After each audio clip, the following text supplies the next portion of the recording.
देवताओं का आधिपत्य तुझे प्रदान करता हूं। सारे देवों में तू प्रथम गिनती में गिना जाएगा, प्रथम पूज्य माना जाएगा।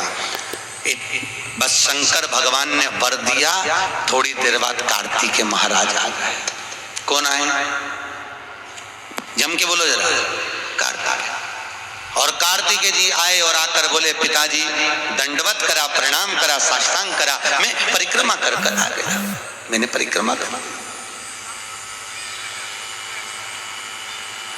अब इधर तो देवता सब सारे देवता मिलकर अक्षत छोड़ रहे गणेश जी के ऊपर, स्वस्ति वाचन हो रहा, लोग प्रणाम कर रहे, नमन कर रहे, लोग आवाज लगा रहे, श्री गणेश जी महाराज की। अब सारी दुनिया में आवाज लग रही गणेश जी। तो कार्तिकेय ने पूछा, माँ ये गणेश जी का जय घोष क्यों हो रहा है? गणेश जी के जयकारे क्यों हो रहे हैं? गणेश जी के लिए इतना जय घोष? तो माता पार्वती ने भगवान शंकर के शब्दों को कार्तिकेय को सुनाया। कार्तिकेय रो पड़े, माँ मैं परिक्रमा कर कर आया, गणेश जी ने केवल आपकी परिक्रमा लगा ली, आपने उसको प्रथम गिनती में मान लिया। माँ उसने बुद्धि का परिचय दिया और मैंने कर्म का परिचय दिया।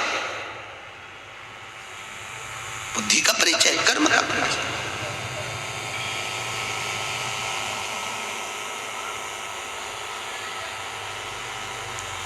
मैंने कर्म कर दिया। महाराज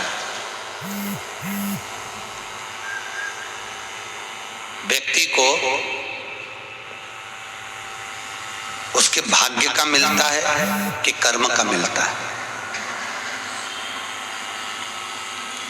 जल्दी बोलो।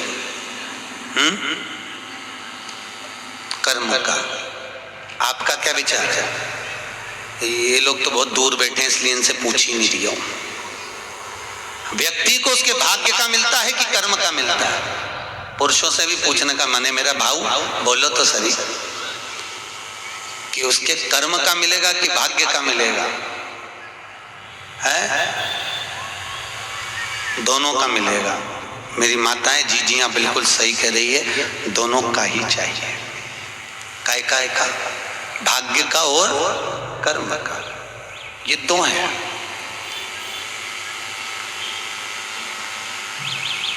बैंक में एक लॉकर होता है, उस लॉकर में लोग अपनी रकम रखते हैं। बोलो तो सही है गलत? रखते हैं कि नहीं रखते? अपनी चेन, अंगूठी, मोबाइल। ये है आमची मुंबई। यहाँ की भीड़ में आपको हर टाइप का कैरेक्टर मिल जाएगा, जैसे हमारी साइली। अंगूठी, मोबाइल, पर्स सब लॉकर के अंदर रखते हैं। बैंक में लॉकर होता है, लॉकर में रखने के बाद में लॉकर की दो चाबी होती है। कितनी चाबी लॉकर की? दो। एक चाबी तुम्हारे पास, एक चाबी मैनेजर के पास। तुम्हारी चाबी कितनी भी लगा लो, जब तक मैनेजर की चाबी नहीं लगेगी तब तक वो लॉकर, अरे बोलो जम के, नहीं खुलेगी।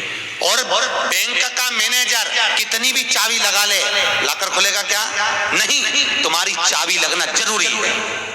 उसी तरह तुम्हारी चाबी है कर्म की चाबी, तुम कितनी भी घुमा लो पर वो ताला नहीं खुल सकता जब तक मैनेजर मेरा शंकर अपनी भाग्य की चाबी घुमा कर नहीं जाए। इसलिए तुम कर्म करो, भाग्य की चाबी मेरा भोलेनाथ घुमाएगा, और कब क्या दे जाए तुम्हें मालूम ही नहीं पड़ पाएगा। इसलिए चाबी दोनों होना चाहिए, एक भाग्य की, एक कर्म की। दो चाबी होंगी लॉकर खुलेगा, अगर एक चाबी लगी तो लॉकर नहीं खुलेगा। चाबी। अब गणेश जी महाराज को भगवान कार्तिकेय महाराज बोल रहे हैं, माँ मैं कर्म करने गया था, मैं परिक्रमा करने गया था, और यहाँ गणेश जी महाराज को तुमने प्रथम गिनती में बना दिया। माँ ये क्या हुआ? माता पार्वती को गुस्सा तो बहुत आया, क्रोध भी आया। माँ पार्वती की आंख में अश्रु भी भर गए महाराज, आंसू है माता पार्वती के नयन अश्रु।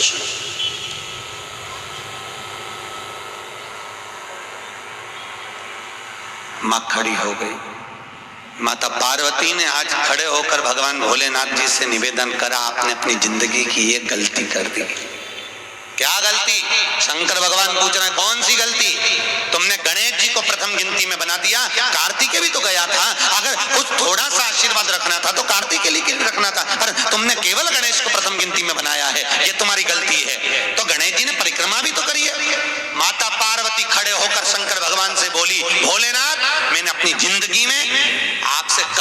नहीं मांगा, पर आज तुम्हारी ये पार्वती तुमसे एक वर चाहती है।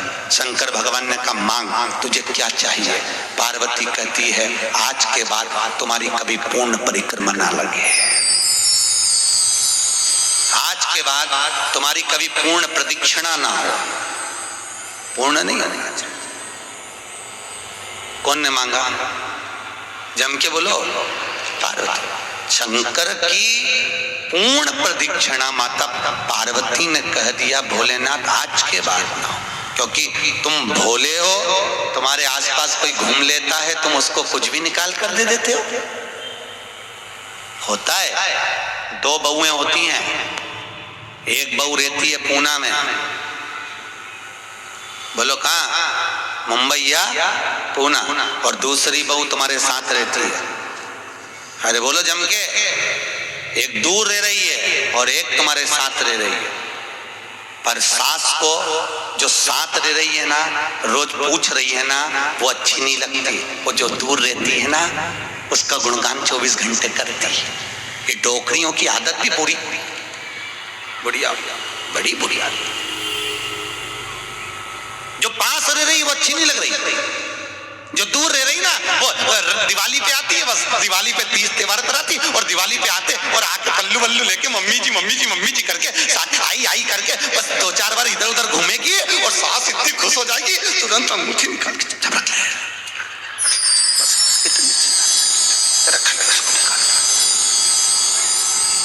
जो तुम्हारे पास में है वो पूरी लग रही है, वो चाय दे रही है, दूध दे रही है, बस बोलने में कभी कभी बोल देती है। अब बहुएं हैं बेचारी, हो जाता है। एक सास बहू से कहती है मैं सुबह 5 बजे उठती हूँ, तू 4 बजे उठा कर।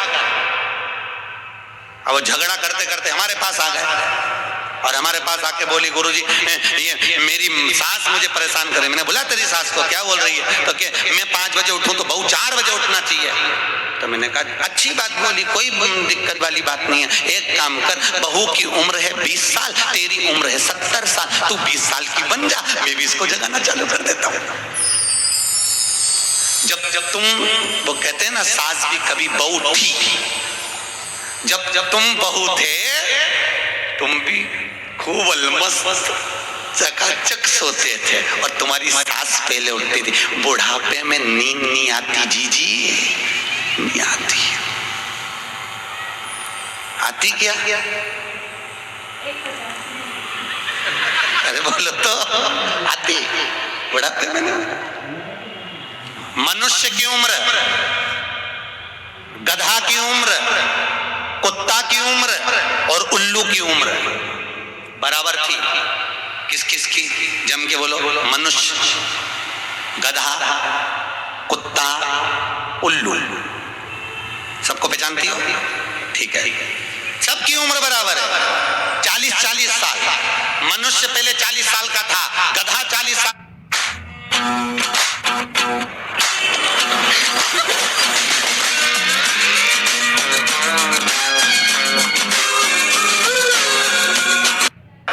40 साल।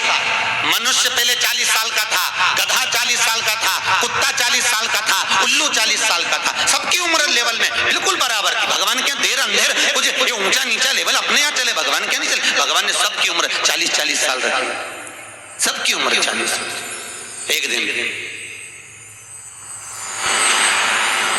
गधा भगवान के पास में आया और गधे ने भगवान से आकर कहा अरे भोलेनाथ। भगवान शंकर ने पूछा क्या हो गया? महाराज हमारी उम्र 40 साल की दे दी, हम लोगों का बोझा ढोते रहे, लोगों का वजन ढोते रहे, महाराज हमारी उम्र बिल्कुल आधी कर दो, बिल्कुल आधी, हमें इतनी लंबी उम्र नहीं चाहिए। भगवान ने कहा ठीक है गधा, आज से तू 20 साल का। गधा कितने साल का हो गया? अरे जम के बोलो, 20 साल का। थोड़ी देर बाद मनुष्य, आवाज सेट करो, मनुष्य इको खत्म हो गया, डिले नहीं आ रहा। मनुष्य और थोड़ी देर बाद में मनुष्य भगवान के पास पहुंचा। भोलेनाथ आगे वापस आगे मनुष्य पहुंचा और भगवान के पास जाकर बोला भोलेनाथ। भगवान शंकर ने पूछा तुझे क्या हो गया? भोलेनाथ 40 में मेरा क्या होगा प्रभु? भगवान ने कहा गधे की बच्ची है। कितने साल बचे हैं? 20। मनुष्य कहा दे दो प्रभु, भगवान ने कल ले जा। कितने का हो गया? जम के बोलो 60 का। थोड़ी देर बाद कुत्ता आ गया। कुत्ता शंकर जी से बोला भोलेनाथ। शंकर भगवान ने पूछा तुझे क्या हो गया? महाराज 40 साल की उम्र दे दी, लोगों के दरवाजे पर बैठा रहूं, दरवाजे पे बैठकर झूठन चाटूं, दरवाजे पे बैठ के रोटी खाऊं, दरवाजे पे दुम हिलाऊं और दरवाजे पे से चिल्लाऊं महाराज मेरी उम्र कम कर दो। भगवान ने कहा ठीक है कुत्ता, आज से तू 20 साल। थोड़ी देर बाद मनुष्य फिर आ गया। भोलेनाथ 60 में क्या होगा? भगवान ने कहा कुत्ता की बच्ची है कि चल जाएगी, ले जा। कितने का हो गया? 80। थोड़ी देर बाद उल्लू आया। उल्लू ने आकर कहा भोलेनाथ। भगवान शंकर ने पूछा तुझे क्या हो गया? महाराज 40 साल की उम्र दे दी, रात रात भर जगता रहूं, पेड़ पे टंगा रहूं, रात रात भर मुझे नींद नहीं आती भोलेनाथ, मेरे को रात भर चौकीदारी करना पड़ती, रात भर पेड़ पे बैठा रहता हूँ, रात भर वृक्ष पर बैठा रहता हूँ, मेरी उम्र कम कर दो। भगवान ने कहा कितनी कम कर दो? बिल्कुल आधी कर दो। भगवान ने उल्लू की उम्र आधी कर दी। कितने साल का हो गया? 20 साल का। थोड़ी देर बाद मनुष्य आ गया। मनुष्य आकर बोला अरे भोलेनाथ। शंकर भगवान ने पूछा क्या हुआ? 80 में मेरा क्या होगा? भगवान ने कहा उल्लू की बच्ची है, चलेगी ले जा। कितने का हो गया? 100। अब तुम खुद देखो 40 वर्ष तक मनुष्य अपनी जिंदगी को सही जीता है। कितने साल? जम के बोलो जरा। 40 साल तक मनुष्य अपने जीवन को सही जीता है। खूब खाता, आराम से पछता, खूब डेंटिंग पेंटिंग सब चकाचक, कपड़े मपड़े सब जोरदार, रकम मकम सब पहने, खूब अच्छा लगे। क्योंकि 40 वर्ष की जिंदगी तुम्हारी है तो 40 साल तक मनुष्य अपने जीवन को सही जीता है। 40 के बाद किसकी लगी थी? जम के बोलो गधे की। तो 40 से 60 तक मनुष्य गधे जैसा बोझा ढोता है। बच्चों को बड़ा करना है, शादी करना है, मायरा भरना है, परिवार को पालना है, तो बोझा ढो रहा है। जैसे गधा बोझा नहीं ढोता, ऐसे 60 तक बोझा ढोया। 60 के बाद उम्र किसकी लगी? कुत्ता की। जब 80 की उम्र में आता है तो कुत्ते को दरवाजे पे रखा जाता है। जब तुम्हारी 80 की उम्र होगी तो घर के लोग कुर्सी डाल के, खटिया पलंग दरवाजे के पास हॉल में बिठा देंगे, वहीं बैठे, और रोटी भी दरवाजे के पास, चाय भी दरवाजे के पास, क्योंकि कुत्ते को अंदर परमिशन नहीं है। और कोई भी मिलने आया तो वहीं से चिल्लाया, वहीं से आवाज आ रहा, क्योंकि कुत्ते की उम्र लगी है।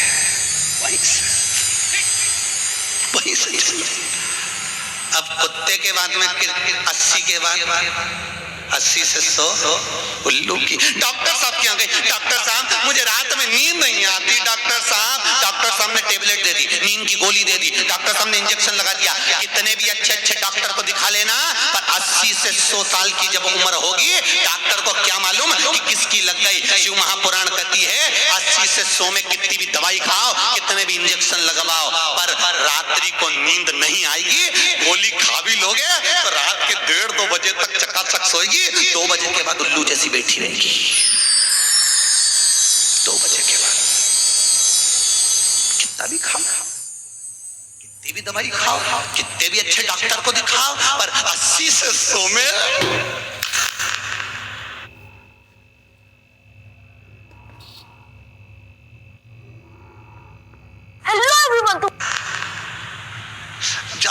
आधी रात को जागे, बहू के मम्मी सो नहीं रही, आई सोई नहीं, आई के मारे नींद ही नहीं आई। अब इसके कौन समझाए उल्लू की लगी, कौन समझाए इसके? 80 से 100। अपन तो सब कथा छोड़ो, अपन अपनी कथा पे आओ। चलो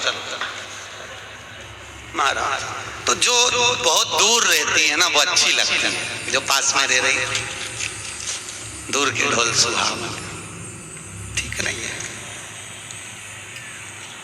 श्रेष्ठ नहीं। भागवत ज्ञान गंगा यज्ञ समिति वालों